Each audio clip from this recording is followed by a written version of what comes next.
who won't be watching. The coveted MasterChef trophy. It's absolutely not for me, as the Culture Secretary and a member of the government, to tell broadcasters what they can and can't broadcast. What about as a viewer? As a viewer and a licence fee payer, I assume. Do you think it should be shown? No, as a viewer, I won't be watching it. Like every member of the public, I'm absolutely appalled that that was allowed to happen in plain sight for far too long. It's believed the show may have been re-edited in recent weeks. Both Greg Wallace and John Turode appear throughout, but there are fewer jokes than usual and less chat between them and the chefs. I'm really happy to eat all of this. One of this year's chefs has been removed after asking for the show to be pulled. While veteran broadcaster Kirsty Walk, who first came forward to BBC News with claims against Greg Wallace, also questioned the decision to run it. Guys, your time is up. It could, I suppose, just have gone out an iPlayer. You know, would that have made any difference? I think, yes, it would have been a terrible shame for all the contestants, but they could have done it all again. But I probably won't be watching. Tell me about the use of these Asian ingredients, please. I love Japanese cooking. More than 40 claims against Greg Wallace were upheld, including one of unwelcome physical contact. He has insisted he was cleared of the most serious allegations and that he is not a groper. A separate claim of using a severely offensive racist term against John Turode, which he says he has no recollection of, was also substantiated. The BBC has previously said that it had not been an easy decision to run the series, but it insisted it was the right thing to do for the chefs who have taken part. Previous contestants have also told us that going on the show can be life-changing.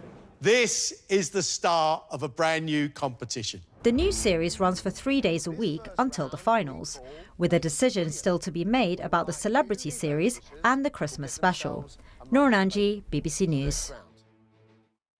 Well, the Culture Secretary Lisa Nandy, speaking to the BBC today, said she also will not be watching it, but it's not her place to tell broadcasters what they can and can't show on air. I'm Geeta Gurumurthy, this is BBC News.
The girl who walked into the BBC in 1999 as a trainee would not have believed the experiences that I have had.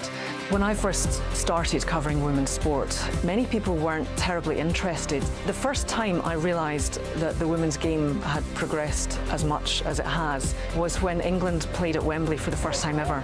Wembley Way is packed with supporters. We just walked down there to get to the stadium. To turn around and look around that stadium, packed out. You do try to be impartial as a journalist, but I'm not ashamed to say I shed a tear on that day. They had achieved something every little girl now dreams of. Representation is incredibly important because you've got to see it to be it.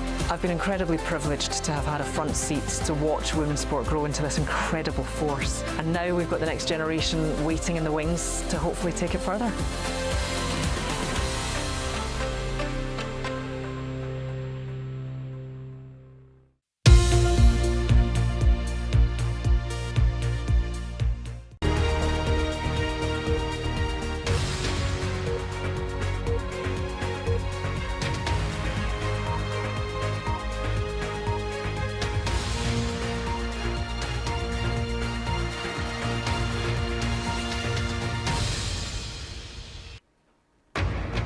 Live from London, this is BBC News.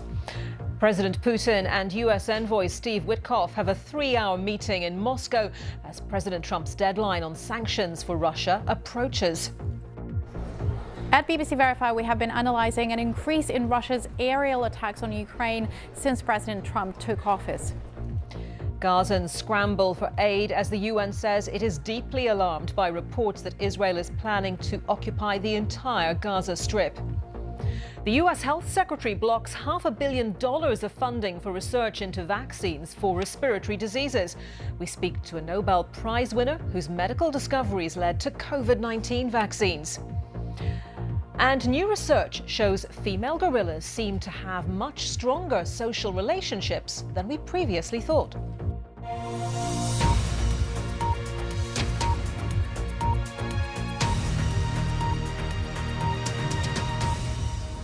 Hello, I'm Anita McVeigh, and this is Verified Live. A meeting between Russian President Vladimir Putin and US President Donald Trump's special envoy Steve Witkoff has ended after 3 hours, with a Kremlin aide saying the two men had a very useful conversation where they exchanged signals on Ukraine. The meeting took place 2 days ahead of President Trump's deadline for Russia to make substantive moves towards ending the conflict or face more sanctions. Well, these images from earlier show Mr. Witkoff walking in the park near the Kremlin with Mr. Putin's envoy Kirill Dmitriev, his 5th visit to Russia this year. After talks with the US president on Tuesday, the Ukrainian president Volodymyr Zelensky welcomed the threat of tougher US sanctions on Moscow. And after a deadly strike close to the main Zaporizhzhia nuclear power plant overnight, he's urged the US to increase pressure on the Kremlin. Well, let's speak now to Vitaly Shevchenko, Russia editor from BBC Monitoring. Vitaly, first of all, the two men, Steve Witkoff, President Putin, exchanged signals on Ukraine. What on earth might that mean? We don't really know, Anita. We don't know if America's and Russia's positions are any closer. All we know really at this moment in time is that the Russians, they looked happy. They made happy noises after that meeting. Kirill Dmitriev, Russia's chief negotiator, said that dialogue will prevail. And Yuri Ushakov, who is President Putin's foreign policy advisor, and he was there at that meeting for almost, well, at least part of the meeting, maybe all of it, we don't know that. He said that it was a very useful and constructive conversation. And he said the thing that's stopping the Russians from saying more about what sort of signals the two men exchanged was that first, Steve Witkoff has to report back to Donald Trump about what he has discussed with Vladimir Putin, then we will know more. But looking at Russian media coverage, they are slightly circumspect and restrained in their commentary. So it's a waiting game at the moment.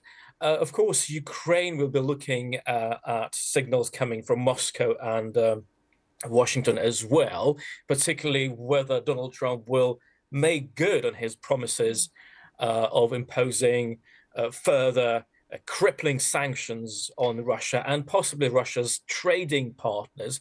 But so far, and I'm still speaking about signals, anything that we've seen the Russian army do in Ukraine and rhetoric coming out of Moscow, these signals do not suggest that Moscow is any closer to ending the war in Ukraine or even restraining its appetites in Ukraine.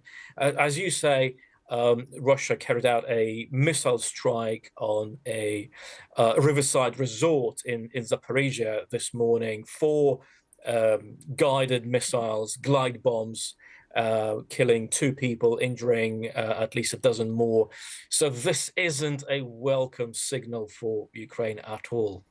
OK, Vitaly, thank you very much. Vitaly Shevchenko, Russia editor for BBC Monitoring. And as Vitaly was saying, so far we are only getting the readout from the Russian perspective. We haven't heard it from the US perspective yet, which of course is very significant. Well, Russia has more than doubled the number of drones and missiles launched against Ukrainian cities since President Trump's return to the presidency, a BBC Verify analysis shows. We're going to bring you that BBC Verify report later in the programme. But first, let's speak to Barry Donadio, who is a former member of the US Secret Service and elected Republican official. Barry, thank you very much for your time today. And it's the intensity of those attacks by Russia on Ukraine, including on civilian targets, that has really tested President Trump's patience with Moscow. So, as I mentioned, we only have the Russian side of this meeting so far. But do you think Steve Witkoff will have taken a harder line in this meeting than perhaps on previous occasions? Thanks for having me. And I think Witkoff has the toughest job in Washington, D.C. right now. He has to go and tell Vladimir Putin something that he doesn't want to hear, that probably the United States is going to levy extreme sanctions against Russia if this war doesn't come to an end, or at least some steps to come to an end. So I have faith that he can do something, but this really rests on Vladimir Putin and their decision. And unfortunately, this is leaning much more towards the Russia actually probably made this decision long ago, even before they started to go all the way under any circumstance. And, you know, we just might be trying to negotiate with a side that really doesn't have it in the cards to negotiate until they meet their full objectives. Yeah, well, President Zelensky says the Kremlin will only approach serious peace talks if it begins to run out of money. So do you think President Trump will actually go through with these sanctions, or might he be minded to shift deadlines? He has done that, of course, before. Do you think he should stick to his deadline and introduce more sanctions, plus those secondary sanctions on countries that trade with Russia? The Donald Trump I know is to be taken seriously. If he's saying he's going to do something, he sure is going to do it.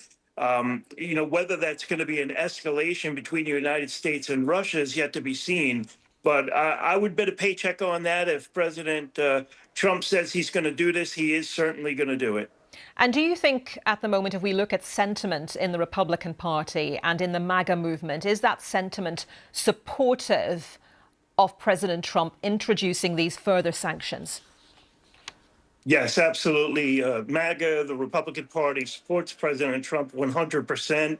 He's doing exactly what we elected him to do. He is getting results. We also have to remember he stopped 5 wars, so within 5 months. So he's trying to stop a 6th war. It's not easy. Like he said, this is a war that was started in another administration. He's trying to get it to come to an end. This is the one that he said he would end almost immediately, isn't it? This particular war. Obviously, he has signed a deal with Ukraine on rare earth minerals and other natural resources. So do you think the pendulum is swinging towards Ukraine in Donald Trump's mind, or is he trying to reach a point where he has a deal, if you like, with both sides? No, obviously, you called it just correctly. I think the pendulum is swinging towards Ukraine. We saw Donald Trump wholeheartedly try to do a peaceful negotiation, a neutral negotiation, without picking a side. no one in the world can say that he didn't try. And yes, it's proven to be a lot harder than he or any of us had expected. A lot of us were hopeful that he could end this rather quickly once he was elected.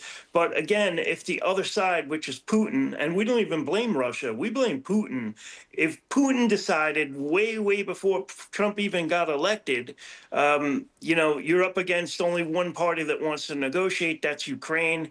And Russia has no want whatsoever to negotiate. That's what we're left with. So we will see by the end of today when Witkoff talks to Vladimir Putin where we are. But I'm not very hopeful. OK, Barry Donadio, thank you very much for your time. Good to get your analysis on this story today. Thank you. Well, last week, President Trump ordered 2 nuclear submarines to deploy to new locations after comments from former Russian President Dmitry Medvedev about the risk of war between the 2 nuclear-armed countries. It's a reminder of the potential threat from nuclear weapons as Japan marks 80 years since the US dropped the first atomic bomb on Hiroshima in the final days of the Second World War. Our Japan correspondent, Shaima Khalil, has been in the city, speaking to survivors who say it's vital their stories are kept alive as a warning to the world. As the peace bell tolled over a silent city, the devastating legacy of a weapon that changed the world echoed far beyond Japan. 80 years ago, Hiroshima was struck by a blinding flash. The atomic bomb killed tens of thousands in seconds, turning entire neighborhoods into ash. It was the only time nuclear weapons were used in war. The devastation was unlike anything seen before. Bodies burned as people scrambled for safety. Survivors would later describe them as ghosts.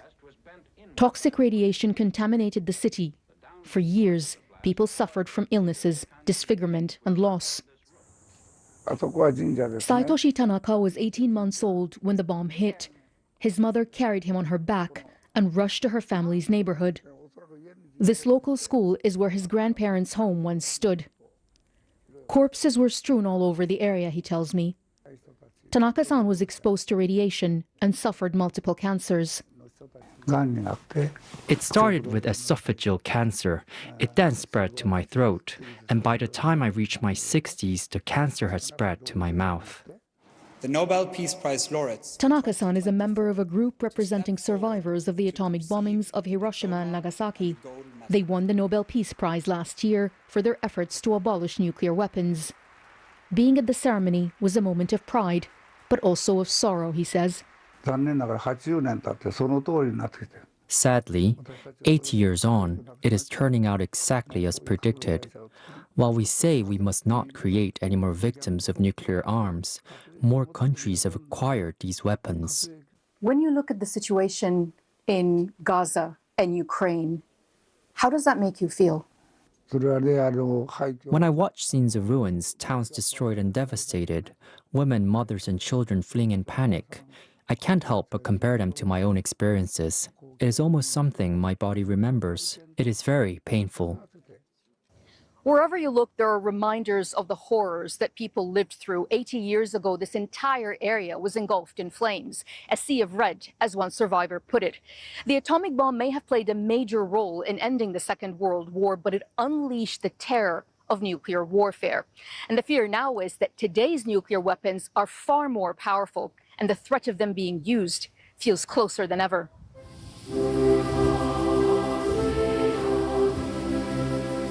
At the heart of the Peace Park, a stone cenotaph holds the names of the dead and a message for the world. Let all the souls here rest in peace, it says, for we shall not repeat the evil.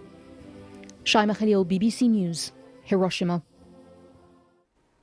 And let's speak now to Alicia Sanders-Zachary from the Policy and Research Coordination Unit at the International Campaign to Abolish Nuclear Weapons. Alicia, thank you very much for joining us on BBC News today. And how timely do you think it is that we reflect on the horrors of Hiroshima and Nagasaki, of course? Today is a crucial day to reflect on how horrific nuclear weapons are and what we need to do about that. For 80 years, the survivors of Hiroshima and Nagasaki have been calling for their elimination. We have to remember that those still alive today were children when these bombs were dropped, even babies. That's what nuclear weapons are. They are horrific, indiscriminate weapons that disproportionately harm children. That's what led to over 120 governments adopting the Treaty on the Prohibition of Nuclear Weapons at the United Nations in 2017, which many survivors of the bombings of Hiroshima and Nagasaki are now calling on all governments to join urgently. Now, you argue, don't you, that it's down to, and I'm quoting something you said, sheer luck that the world has avoided another nuclear disaster. Is it really down to luck? Because that is a pretty terrifying prospect. It absolutely is, and that's not just my analysis or my words, but also scholars, for example, at Sciences Po have written about how the element of luck has been understudied in considering why we've avoided a nuclear war in the past 80 years. It's worth noting that even though we have not had a wide-scale nuclear war, nuclear weapons have been detonated in test detonations over 2,000 times around the world, causing massive humanitarian harm and environmental harm. But we also know that there have been many close calls to nuclear war in the past decades. The Cuban Missile Crisis is one of the most famous ones, but there are over a dozen recorded incidents of very near nuclear use that really relied on one person's judgment to avoid nuclear war. We can't count on this kind of luck lasting forever, particularly in times of high tension and with the increasing application of artificial intelligence to military systems. So, Alicia, if there is to be a considered pathway to the elimination of nuclear weapons, what could that look like? And what about the argument that they are, by their very existence, the ultimate deterrent against their own use? The Treaty on the Prohibition of Nuclear Weapons is really the key tool towards the elimination of nuclear weapons because it includes a verified pathway for countries to eliminate their nuclear weapons once they join it within 10 years. This is really critical because we have to listen to the survivors of Hiroshima and Nagasaki. They know what nuclear weapons do. They know the threat that they pose, that they can pose for as long as nuclear weapons exist. That's why they're calling for their urgent elimination. That's why they don't believe in nuclear deterrence as a legitimate security strategy. Alicia, thank you very much. Alicia Sanders-Zachary from the International Campaign to Abolish Nuclear Weapons. Now, we just want to bring you these images coming into us from the south of France, where the French Prime Minister François Bayrou is visiting the area of Aude. An elderly woman has died. Another person is missing after massive wildfires have swept through parts of southern France, destroying homes, forcing thousands of people to evacuate the area. And the Prime Minister meeting firefighters at the moment. More than 1,800 firefighters, supported by some 500 vehicles, are deployed in the area. The fire has already burned through more than 13,000 hectares. That's 50 square miles of territory, an area larger than Paris, which is the largest wildfire in France this year. Around the world and across the UK, this is BBC News.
Let's turn now to Gaza, where the Hamas-run Civil Defense Agency says at least 20 people were killed when 4 lorries overturned on a crowd seeking aid. It's not known what caused the vehicles to tip over near the Nuseirat refugee camp in the centre of the territory. Gaza's health ministry says 138 people have been killed by Israeli strikes over the last 24 hours. It also said 5 more people have died from malnutrition, bringing the total since the war began to nearly 200, around half of them children. Meanwhile, Israel's Prime Minister Benjamin Netanyahu will hold a cabinet meeting on Thursday to discuss a reported plan for the full occupation of Gaza. It's a move that's been condemned by the country's opposition. I told the Prime Minister just now, occupying Gaza is a very bad idea. The state of Israel does not go to war unless the majority of the people are behind you. And the Israeli people are not interested in this war.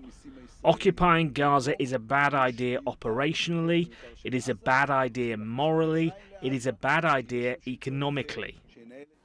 Let's speak now to Chaked Rojel, an IDF reservist. He's a signatory to a letter signed by 356 soldiers, 304 of them reservists and 52 of them on duty, as part of the group Soldiers for the Hostages. They call for an end to the war to secure the release of all the hostages, as well as the entry of urgent humanitarian aid to Gaza. Chaked, thank you very much for joining us on BBC News. As we've just mentioned, the Israeli Security Cabinet meeting tomorrow. They may approve this plan for an occupation, a full occupation of Gaza. You are opposed to that. Tell us more about why you take that position. So let me first thank you for interviewing me. And let me preface by saying that I'm not a pacifist. I believe in defensive war. Should I ever be called again to a defensive war, I will come back. But I will not come back to this war. The events that are happening right now in Gaza are frankly disgusting me. Ever since I was a young squaddy back in 2009, the education and training I received from the Israeli army was in complete opposition to the events and orders we see currently happening in Gaza. This is not the army I joined back when I was a teenager. This is not the country I serve. I do not believe that this war serves our country. I believe that this war is in complete opposition to the moral values and institutions my nation is built upon, to everything I believe in, to everything that the Israeli army, the IDF trained me to do and how to fight and how to defend my country. This is not the IDF. This is some sort of weird militia wearing our skin and pretending to be us. And the group you belong to, Chaked, says that they emphasize that Hamas initiated this war with the October 7th attack, but then say, we also hold the Israeli government responsible for what you describe as the current catastrophe. As the side with overwhelming power, you say it has the duty to stop the violence and seek a resolution. At what point was there some particular trigger that made you change your view on the nature of this fighting, the nature of this war? Well, like most soldiers, it comes by degrees. It's difficult to explain it to somebody who wasn't in service, but inside it's very difficult to say no. We are under obligation. We have moral values that says that fighting, courage, duty to our fellow soldiers tell us that we cannot turn back, even if we are already feeling very uncomfortable with what we're seeing and what we're experiencing. We cannot abandon our comrades. We cannot abandon our duty. But finally, there is an order that just you cannot say yes to.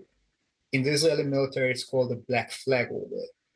An order so unlawful under Israeli law, under international law, so immoral that you can no longer say yes. In my case, it was an order to destroy a Lebanese village under the presumption that we do not want Shiites living next to our border. I was given that order by a major in the Israeli army, and like many other soldiers, I refused to do so. I refused to commit to an order that the army told me in 12 years of service, you are not allowed to commit that order. Is there a sanction on you for refusing an order or saying that you would not fight currently? On me personally, no. Others within our group have been sent to military prison for refusing orders. I want to ask you, Chaked, how much do you think military leaders, and obviously a military is there to serve the wishes of the government ordinarily, but how much dissent do you think there is within the military leadership, the Israeli military leadership, to the idea of a total occupation of Gaza? You know, we've had that letter earlier in the week from former intelligence chiefs, Israeli intelligence chiefs. We've heard of other dissent from military leaders in Israel. I couldn't speculate about high command. I would guess that they were not too happy about it. They understand the state of the army does not allow it to move forward with such an operation. I do believe and experience significant dissent among the rank and file. We do not know what we're doing in Gaza. We no longer believe in the mission. Thousands of soldiers suffer from moral injury, being given orders that they are not trained and are under moral obligation not to commit, and yet they're pressured to do so anyway by middle-ranking officers who may or may not believe in those massacre orders. So regardless of what the high command expects to do or whether or not they have they're descending from those orders, the rank and file does. We do not want to be there. We do not want to serve in Gaza. We want the war to end. Chaked Rojel, thank you very much. An IDF reservist, part of the Soldiers for the Hostages group. Thank you. Now, some breaking news here in the UK. We are seeing that Birmingham Airport has shut a runway and that flights are on hold due to what is being described as an aircraft incident. This is our live page at the moment. We're told that there is a small plane with a collapsed undercarriage on the runway at the moment. And we're told that the website at the airport has crashed not long after the announcement, as passengers were checking on flights today to check for updates. So the plane's tail also reported to be sitting on the tarmac with emergency vehicles around it. So just to recap, Birmingham Airport has shut its runway, flights on hold and the website down due to this aircraft incident apparently involving a small plane. Reports that the undercarriage and or the tail of the plane on the runway. We'll bring you more detail on that as we get it, including any updates on the situation. And now let's show you these, well, rather amazing pictures. They always are, but obviously this is causing huge concern because this is the eruption of the Kilauea volcano in Hawaii. And of course, it was just a few days ago that Hawaii was on tsunami alert, wasn't it, after that earthquake in Russia. But the Kilauea volcano, one of the most active volcanoes in the world, has erupted. We're going to keep an eye on the situation there in Hawaii and the impact on people living in that part of the world. Much more coming up here on BBC News. We'll be talking to a Nobel Prize winner about RFK Jr.'s decision to withdraw $500 million worth of funding for respiratory vaccine research. Do stay with us here on Verified Live.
This is BBC News, the headlines for you. President Putin and US envoy Steve Witkoff have held a 3-hour meeting in Moscow as President Trump's deadline on sanctions for Russia approaches. Gazans scramble for aid as the UN says it is deeply alarmed by reports that Israel is planning to occupy the entire Gaza Strip. The US Health Secretary blocks $500 million of funding for research into vaccines for respiratory diseases. We speak to a Nobel Prize winner whose medical discoveries led to COVID-19 vaccines.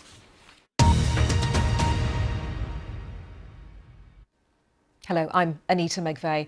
Some news just coming in to us from the US. We are seeing that President Trump has signed an executive order imposing an additional 25% tariff on India in response to its continued purchase of Russian oil.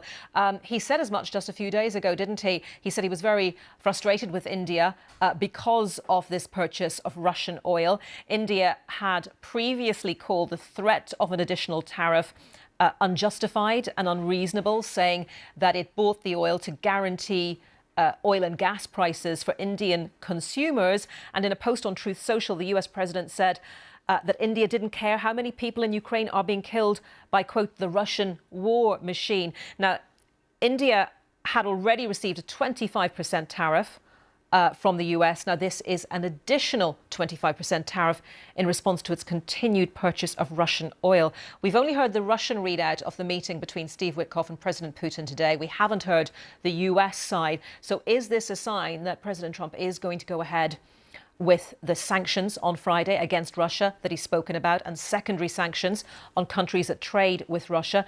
Well, we of course wait to hear from the US more detail on that, but this is the news just coming into us in relation to India. And staying with Russia, it has more than doubled the number of drones and missiles launched against Ukrainian cities since President Trump's return to the White House, a BBC Verify analysis shows. Here's a report from Olga Robinson. On the campaign trail, Donald Trump vowed to end the war in Ukraine in just one day if he were to be elected president again. Yet our analysis shows his return to power seems to have had no impact on reducing the number of Russian aerial attacks on Ukrainian cities. Have a look at this graph. It's based on the data from the Ukrainian Air Force. It clearly shows that the number of drones and missiles launched towards Ukraine has more than doubled in the first 6 months of Trump's current term compared with the last 6 months of Joe Biden's administration. This is despite repeated attempts by Trump and his team to get Russia to agree to a peace deal with Ukraine. And if you look here at the data on aerial attacks in this summer, you can see the number of launches is actually at its highest level since the full-scale invasion began in February 2022. And on July the 9th, Moscow launched 748 drones and missiles towards Ukraine. More than a dozen people were reportedly injured and 2 were killed in the attacks. When asked for comment, the White House told BBC Verify that President Trump wants to stop the killing, which is why he's selling American-made weapons to NATO members and threatening Putin with biting tariffs and sanctions if he does not agree to a ceasefire. So what's behind this upward trend? First, Russia has been ramping up the production of munitions used in aerial attacks on Ukrainian cities. Ukraine's military intelligence agency recently told domestic media that Russia was now producing up to 85 ballistic missiles like this one per month, up from 44 in April 2024. We can't verify these numbers independently.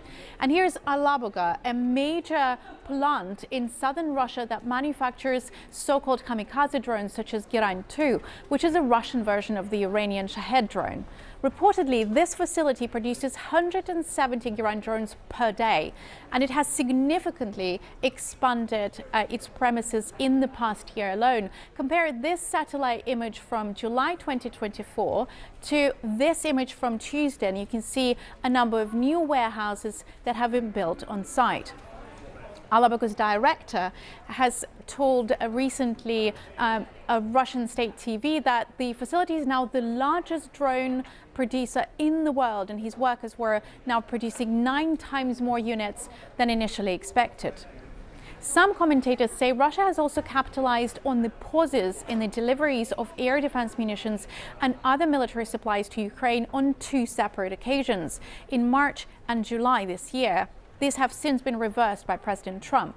Justin Bronk, a military analyst focusing on the Russian military, said the restrictions on the supply of military equipment imposed by the White House had made Ukraine vulnerable to missile and drone attacks. Ordinary Ukrainians say the ongoing Russian aerial attacks are taking a toll. We know what we are fighting for, one resident of Kiev told the BBC recently, but it becomes more difficult every year because everyone is getting exhausted. So until more aid gets delivered or peace talks yield tangible results, the sound of explosions, reports of casualties, and images like this one will continue to be a daily part of Ukrainian life. Olga Robertson reporting. The US Health Secretary, Robert F. Kennedy Jr., has blocked $500 million of funding for research into vaccines for respiratory diseases. The longtime vaccine skeptic said more than 20 government contracts for mRNA-type jabs, similar to those credited with helping the world out of the COVID pandemic, were now being cancelled. He said his department had concluded they posed more risk than protection against respiratory illness. Such assertions by Mr. Kennedy have been widely criticised by doctors and health experts. Here he is explaining his decision. After reviewing the science and consulting top experts at NIH and FDA, HHS has determined that mRNA technology poses more risk than benefits for these respiratory viruses. That's why, after extensive review, BARDA has begun the process of terminating these 22 contracts totaling just under $500 million. To replace the troubled mRNA programs, we're prioritizing the development of safer, broader vaccine strategies, like whole virus vaccines and novel platforms that don't collapse when viruses mutate. Let me be absolutely clear. HHS supports safe, effective vaccines for every American who wants them. That's why we're moving beyond the limitations of mRNA for respiratory viruses and investing in better solutions. Well, let's speak now to Professor Katalin Karikó, who is a biochemist and researcher best known for her contributions to mRNA technology and the COVID-19 vaccines. Professor Karikó and her colleague Drew Weissman were jointly awarded the 2023 Nobel Prize for Medicine for their discoveries that enabled the modified mRNA technology used in Pfizer-BioNTech and Moderna's vaccines to prevent COVID-19 infection. Thank you very much for joining us on BBC News. So Robert F. Kennedy Jr. saying that he is cancelling these contracts because, in his words, they fail to protect effectively against upper respiratory infections like COVID and flu. Is there any scientific evidence to support what he's saying there? Yes, Kennedy's decision is a huge, huge mistake. It was based on misinformation and not evidence. He ignored evidence, he ignored facts. And the US ability to develop vaccine during the next pandemic suffers tremendously. Yeah, I want to come on to that, absolutely. Just looking at some more of what he's saying, and he says shifting the funding towards what he calls safer, broader vaccine platforms that remain effective even as viruses mutate is what the US Health Department plans to do. Now, do vaccines like that exist? Because I think if people think about the annual flu jab, for example, sometimes after people have received a flu jab, they are then told, well, actually, that wasn't a suitable formula to deal with the strain that emerged that year. So do vaccines exist that remain effective as viruses mutate? No, he had all of this misinformation, but what you can expect, he's a lawyer and making a decision in medicine that lacking all of the information and asking, I don't know which kind of expert. This should be listed there because they said that they are very transparent and we should know that who was the expert. He made this decision, and obviously because it is untrue. So 22 projects in total affected by the cancellation of these funds, including research done by Moderna, Pfizer and others. What sort of impact will this cancellation have on that work that they're doing? Obviously, the global progress of vaccine research will be hurt by this tremendously. National security of the US is hurt by that. And, you know, what I myself I was moving to the United States from Hungary. From Hungary, when I couldn't, here in the US, I couldn't do, I moved to another country. So it seems that, you know, scientists need to move to another country if they want to advance on this messenger RNA vaccine field. So it is, as a national security for the US will suffer. But the research will continue, will it, albeit perhaps at a slower pace? Yes, of course. You know that right now in China, Japan, in Europe, you know, all over the world, messenger RNA is used for vaccines and other developments for therapeutic use and cancer vaccine and others, and it also infectious disease vaccines. So, you know, it will move on, but, you know, the US will left behind. You've just told us that the security of the US will be impacted by this move. To what extent could it impact the rest of the world as well? Yeah, because the US is a leader in many of this field and help the whole world globally. So it will suffer. And you know, when you know.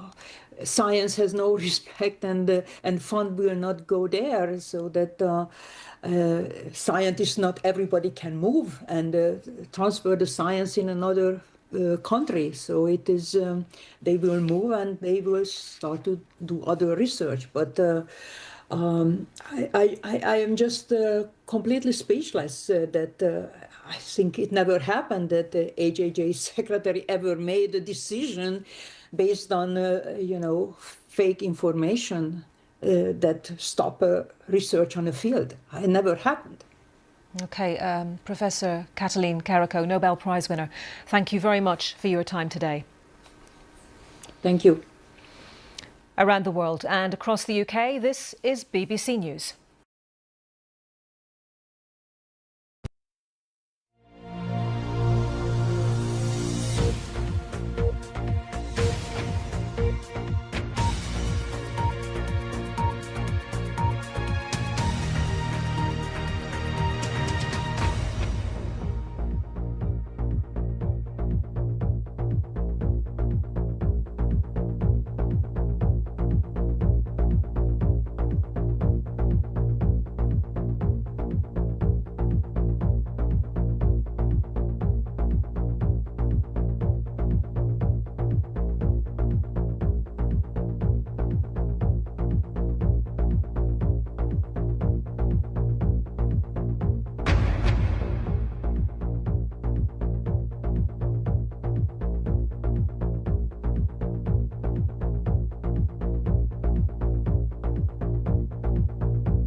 More than 100 people are missing and at least 4 people have died after flash floods in the north of India.